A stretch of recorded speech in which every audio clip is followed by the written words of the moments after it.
এসপিকের সঙ্গে তো আমি 2-3 দিন ধরে তো আমি কথা বলছিলাম। আমি এসপিকেও দোষ দিই না, দেয়ার এন্ডার ইমেন্স প্রেশার, আমি বুঝি, উপলব্ধি করি। কিন্তু এতটা নতজন হয়ে যাবে ত্রিপুরার পুলিশ, কলারপাত্র রাষ্ট্রপতি কলারপাত্র পুলিশ, এতটা মেরুদণ্ড ভেঙে চুরমার হয়ে যাবে আমাদের রাজ্যের পুলিশের, এটা দুঃস্বপ্ন বোধ আমরা ভাবিনি কখনো। পুলিশ আঘাতপ্রাপ্ত, মৃদু লাঠিচার্জ করে ডিসপার্স করার কোনো অর্ডার নেই। পুলিশের সামনে আমাদের প্রার্থীদের মাথা ফাটছে, লাঠি পেটা করছে, হাত ভাঙছে। আমি 7 বারের বিধায়ক, আমি আক্রান্ত, কোনো ভূক্ষেপ নেই। জনতা ত্রিপুরা রাজ্যের মানুষ বিচার করবে, বিবেচনা করবে কাদেরকে আমরা এনে বসিয়েছি। আমিও ভুল করেছি, পাপ করেছি, পাপের প্রায়শ্চিত্ত এখন করছি। আমি বিজেপির বন্ধুদের বলবো, use and throw is their politics. ব্যবহার করো, ছুটে ফেলে দাও।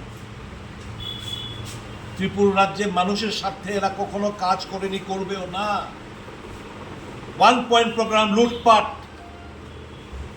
1 পয়েন্ট প্রোগ্রাম, কে কত টাকা মেরে বড়লোক হতে পারবে। সারাটা জীবন বামফ্রন্টের বিরুদ্ধে লড়াই করে গেছি, আজকে এই জায়গায় আমি বলতে দ্বিধা নেই। যদি কম্পেয়ার করি সিপিএম ভার্সেস বিজেপি রাজত্ব, আমি নির্দ্বিধায় জোর গলায় বলবো CPM regime was much better then the BJP regime. উৎখাত করুন এদের। গণতান্ত্রিক পদ্ধতিতে আমি আক্রান্ত, আমার দলের লোকরা আক্রান্ত, আমার জেলা সভাপতি আক্রান্ত, মহিলা ক্যান্ডিডেট আক্রান্ত। রাজনীতি করে হতেই পারে, লড়াইতে মানুষ যে আক্রান্ত, তার বিরুদ্ধে লড়াই করতে গিয়ে আজকে আমরা আক্রান্ত। সবাই মিলে ভয় পাই না। কেউ যদি ভেবে থাকে এই সমস্ত অশ্রাব্য গালাগাল করে, ইট পাটকেল ছুঁড়ে, মাথা ফাটিয়ে, হাত ভেঙে আমাকে বারংবার ইনজোর্ড করে আমরা পিছুপা হয়ে যাব, নেবার। লড়াই সমান তালে চলবে, চিহ্নিত করে রাখছি।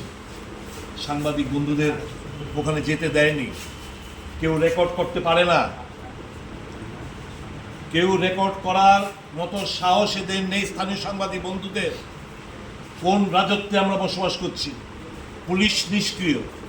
কোর্টে গেছি, হাইকোর্টে ঠিক অর্ডার পাইনি, কারণ এরও নত জানো মোদির জামানায়, পুলিশ নত জানো, জুডিশিয়ারি নত জানো, মিডিয়া নত জানো, তাহলে গণতন্ত্র 4 এক্সিকিউটিভ নত জানো।